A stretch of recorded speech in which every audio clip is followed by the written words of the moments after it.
કચ્છમાં મોડી રાત્રે અનુભવાયો 5ની તીવ્રતાનો ભૂકંપનો આંચકો। ભૂકંપનું કેન્દ્રબિંદુ અંજારના દુધઈથી 17 કિલોમીટર દૂર ગઈકાલે મોડી રાત્રે 11:26 વાગ્યે નોંધાયો આંચકો।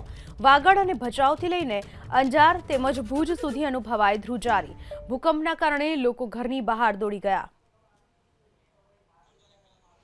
ભૂકંપનો આંચકો અનુભવાયો કચ્છમાં મોડી રાત્રે ભૂકંપનો આંચકો, જેની રિક્ટર સ્કેલ પર તીવ્રતા 5ની આંકવામાં આવી છે। ભૂકંપનું કેન્દ્રબિંદુ અંજારના દુધઈથી 17 કિલોમીટર દૂર હોવાનું જાણવા મળ્યું છે। ગઈકાલે મોડી રાત્રે 11:30 વાગ્યાની આસપાસ આ ભૂકંપનો આંચકો નોંધાયો। વાગડ ભચાઉથી લઈને અંજાર અને ભુજ સુધી ભૂકંપના આંચકાનો અહેસાસ થયો। લોકો ડરના માર્યા ઘરની બહાર દોડી આવ્યા હતા। કચ્છમાં મોડી રાત્રે અનુભવાયો 5ની તીવ્રતાનો ભૂકંપનો આંચકો। ભૂકંપનું કેન્દ્રબિંદુ અંજારના દુધઈથી 17 કિલોમીટર દૂર ગઈકાલે મોડી રાત્રે 11:26 વાગ્યે નોંધાયો આંચકો। વાગડ અને ભચાઉથી લઈને અંજાર તેમજ ભુજ સુધી અનુભવાઈ ધ્રુજારી।